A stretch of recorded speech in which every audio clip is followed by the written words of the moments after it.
galera, acabou a farsa. A casa caiu pra concubina Loulan. E o detalhe é que tudo que foi revelado nesse capítulo foi apenas a ponta do iceberg. Ainda vem muita bomba por aí. Enfim, se você quiser saber mais detalhes sobre isso, então fique comigo nesse vídeo até o final.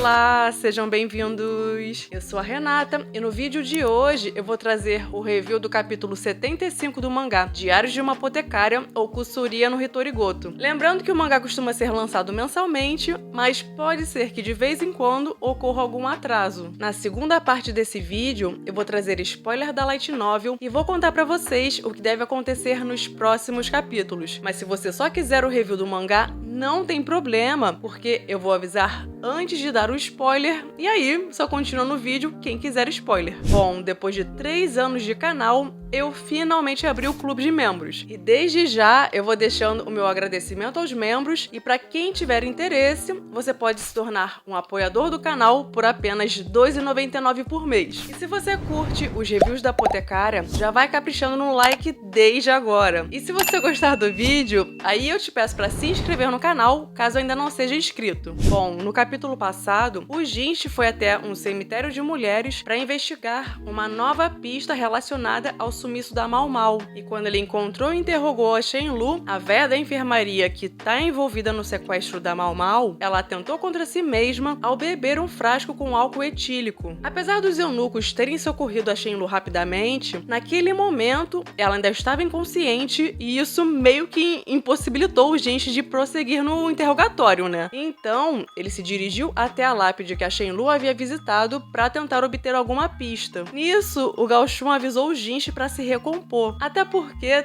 tudo que envolve a Mau Mau costuma fazer o Jinshi perder a compostura, né? Agora imagina o que tá passando pela cabeça desse homem sem saber onde a Mau Mau tá e sem saber se ela tá bem ou não. Bom, o Jinshi perguntou pro Gao-chun se ele realmente se parecia com ele, e ele tá se referindo ao imperador anterior, o Pedo, né? E de fato, em termos de aparência física, o Jinshi é bem parecido com ele. Desde a sua infância, Jinshi percebia que não era parecido nem com seu irmão, que é o imperador atual, e nem com a sua mãe. E aqui vale lembrar que o Jinshi foi criado como irmão do imperador atual e não como filho dele. Ou seja, dentro desse arranjo familiar em que o Jinshi foi criado, ele achava que a mãe dele era a imperatriz viúva, mas sempre rolou o boato de que ele era um filho ilegítimo. E o que aconteceu é que no passado, o Jinshi implorou ao imperador, que ele acredita que é o seu irmão, para renunciar ao seu título de príncipe herdeiro e viver como o eunuco Jinshi. Só que pouco a pouco, esse disfarce tá indo por água abaixo e em alguma hora o Jinshi vai ter que assumir o seu papel de príncipe herdeiro. Enfim, Jinshi descobriu que Tai-ho era um nome gravado na lápide que a Shenlu havia visitado. Ele se lembrou que essa mulher havia falecido no ano passado e que a sua única alegria na vida era contar histórias de fantasmas. Além disso, Jinshi também se lembrou que 2 anos antes do imperador atual nascer, a Tai-ho teve uma filha ilegítima com o médico da corte, mas tanto a filha como o médico foram exilados. Pelo menos essa é a história oficial. A história real eu vou contar na parte de spoiler desse vídeo, porque até o mangá revelar a história toda ainda vai demorar. E como o mangá é mensal, daqui a pouco ninguém vai se lembrar quem é Tai-ho. Mas enfim, quando a Tai-ho deu à luz, ela trabalhava como serva da mãe da Loulan na época em que ela era uma concubina, mas posteriormente a mãe da Loulan acabou se casando com Shisho, o líder do clã Shi. Foi aí que o Jinshi enxergou que a pista que ele estava buscando poderia ter alguma ligação com o clã Shi e ele teve a ideia de fazer uma visitinha à concubina Loulan. Ao chegar no Palácio de Granada, Jinshi notou que a Loulan estava usando uma maquiagem extravagante que não é muito do gosto do imperador. Só que assim que o Jinshi chegou, ele percebeu uma coisa estranha. Ele viu que a Loulan tinha uma pinta perto dos olhos que, digamos assim, não era para estar ali. Como o Jinshi percebeu que estava sendo feito de idiota, ele marchou em direção a Loulan, jogou para longe o leque que ela usava e limpou a maquiagem na têmpora da mulher, deixando mais evidente a pinta. Jinshi sabia que a concubina Loulan tinha 7 damas de companhia trabalhando para ela e ele explicou que sabia o nome de todas as criadas. Porém, como no Palácio de Granada tem muitas criadas e todas são muito muito parecidas, o Jinchi aprendeu a diferenciar cada uma delas pelos olhos e pelas pintas. Jinchi segurou no rosto da Loulan e afirmou que a criada com pinta na têmpora se chamava Renpo. Isso significava dizer que a tal da Renpo estava fingindo que era a Loulan. As outras criadas tentaram interceder, mas o Jinchi lançou um olhar tão ameaçador que elas se borraram de medo e acharam melhor não se meter na treta. Jinchi apertou com força as bochechas da Renpo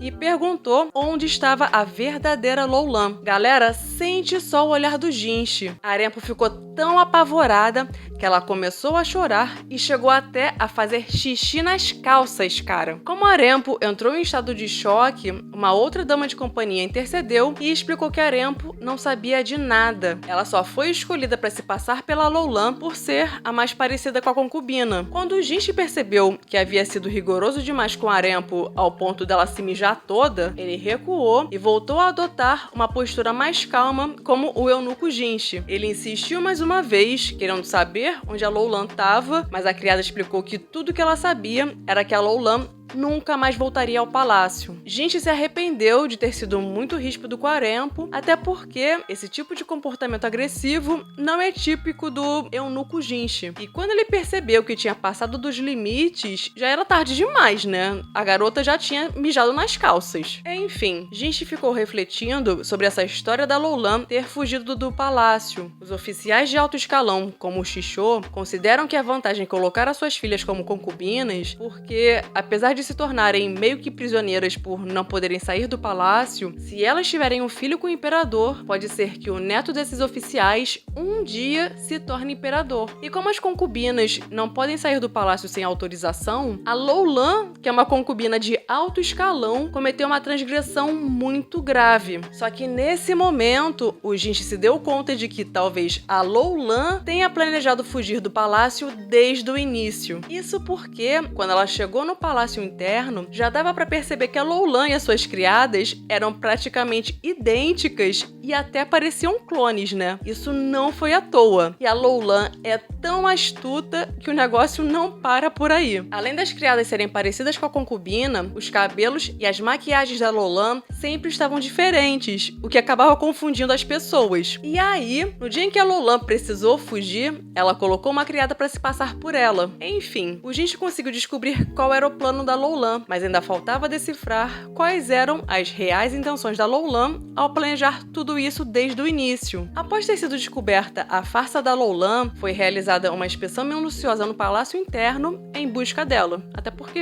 ela poderia estar escondida dentro do palácio, mas não tiveram sucesso em localizar a Loulan. Sem a Loulan por perto e com a Shenlu ainda inconsciente por ter bebido álcool etílico, as pistas sobre o paradeiro da Mau Mau acabaram esfriando. Mas uma coisa ele já podia concluir: a Shenlu conhecia a Loulan e também estava envolvida na conspiração. E como a Shenlu tinha ódio do imperador anterior, já que ela foi favorecida por ele quando era bem jovem, ela ficou presa pra sempre no palácio interno. E como esse imperador já morreu, ela direcionou toda a raiva e ressentimento que ela sentia por ele contra o sistema imperial como um todo. E o capítulo terminou com um Jinchi tenso, porque não sabia como continuar investigando o sumiço da Mau Mau, já que as pistas esfriaram. Enquanto isso, ainda tinha a concubina Gyokuyo prestes a dar à luz, mas claramente ele não tinha condições de lidar com isso naquele momento. Então, o melhor a se fazer era pedir ao Gao Shun para ficar a par da situação e avisá-lo caso saiba de alguma novidade. Galera, a casa caiu pra Loulan, mas calma que essa é apenas a ponta do iceberg. Ainda tem muita fofoca da Loulan que será revelada nos próximos capítulos. E pra quem tiver interesse, a partir de agora eu vou dar spoiler do que deve acontecer no próximo capítulo do mangá, se ele seguir a light novel. E normalmente segue. Mas quem não quiser spoiler, pode fechar o vídeo, tá? Mas antes, confere aí se você já deixou o like, se já se inscreveu e se ativou as notificações para ficar sabendo assim que sair o próximo vídeo da Apotecária. Bom, em primeiro lugar, eu vou explicar por alto qual é o lance da Taiho. Vocês lembram que eu comentei que o bebê da Taiho e o médico foram banidos do palácio? Então, quem abrigou eles foi o Shisho. E o que aconteceu foi o seguinte: a história verdadeira é que a Taiho engravidou do imperador anterior, o pedófilo, mas para ocultar o nascimento ilegítimo, o crime foi atribuído ao médico da corte e aí tanto o bebê como o médico foram banidos do palácio. O grande detalhe é que essa bebê era a mãe da Suirei, aquela que está sequestrando a Mau Mau. E aí, os anos se passaram, a mãe da Suirei ficou mais velha e o Xixô acabou se casando com ela. E o grande detalhe nessa história é que ela, na realidade, é filha ilegítima do ex-imperador, né? Enfim, ela acabou engravidando e deu à luz a Suirei. Ou seja, a Suirei é neta do ex-imperador. Olha que treta, gente. Enfim, eu achei melhor adiantar essa explicação porque essa história toda, né, só vai ser revelada bem mais pra frente no mangá. Mas agora com relação ao que deve acontecer no próximo capítulo do mangá, é o seguinte: vai surgir um personagem novo, o Lahan, que é o sobrinho do Lacan, mas ele o adotou como seu filho. E assim como a Mau Mau, o Lahan também é bem inteligente e ele vai descobrir uma pista importante com relação à tramóia que o clã Shi anda planejando. E só lembrando que o Xixô, a Shisui e a Suirei fazem parte do clã Shi. Ou seja, isso que o Lahan descobriu tem relação com o sequestro da Mau Mau. E se você quiser saber mais detalhes além desses que eu já falei, assista o vídeo sobre a concubina Loulan, caso ainda não tenha assistido, porque nesse vídeo você vai descobrir várias revelações bombásticas. Bom, esse foi o vídeo de hoje, eu vou ficando por aqui, até breve!